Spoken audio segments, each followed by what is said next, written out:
Полни тезги, но празни улици. Ваква беше сликата денес на градскиот пазар во Делчево. Се потрошија ли граѓаните за време на новогодишните и божигните празници, па решија овој пазарен саботен ден да не пазаруваат.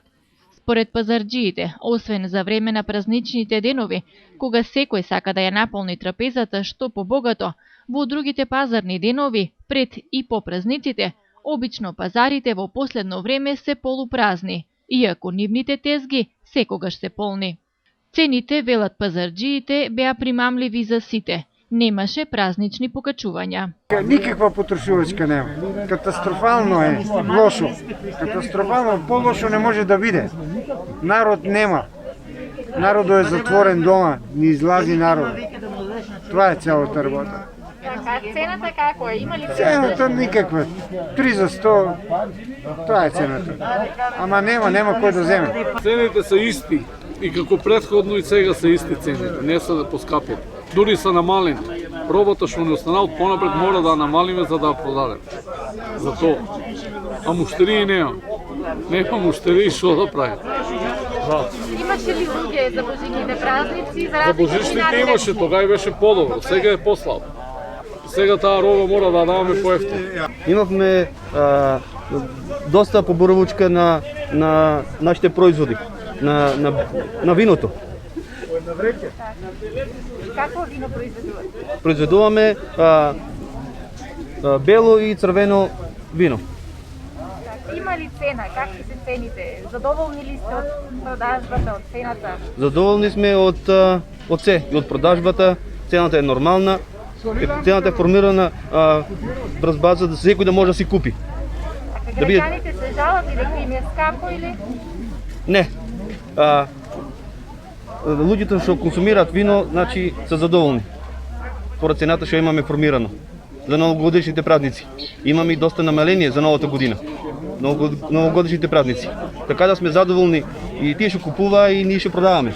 Граѓаните некои велат дека цените се прилично достапни и реални, а според некои пак сегашните цени се и повисоки од празничните. Реално гледано секој си пресметува според сопствениот буџет. Колку имаш, толку ќе пазаруваш. Добро, па сега криза. Некој пат иде ефтино, некој пат скапо. И пазаруваме од зор мора. Се враќаја ли цените во нормал? Не мислим. Мислим да се повише. Убаво поминаа, цените нешто викаат ќе скапнуваат. Сношти слушах на телевизија зајтино, лебо, брашното, месото, јајцата, млекото, се ќе скапне. Ако скапне, многу лошо. А сега покрај божигните празници, поскапено ли беше? Па мисля дека исто си беше комае. А сајано ако скапнува, а плати не накачува, не знам. Ајде нека сме живи и здрави. На мене ми треба само живот, здравје и децата да ми се живи и здрави, друго ништо. Какво е така е? Поарно не е било никогаш. Това е това. Највеќе живи и здрави да бидеме. И короната да помине, деца. Това е... Това ќе се оправи. И земеме пензија, гураме животот и така. Ние не сме се научили на повеќе. Таков е животот, деца. Това е. Јас сум благодарна од се. Само здрави и децата да ми се живи и здрави. Пред се това ми е најважно. Ништо друго не ќе. Од ценовниот билтен на денешниот пазарен ден издвојуваме мандарина 60 денари, портокали 3 килограми за 100 денари.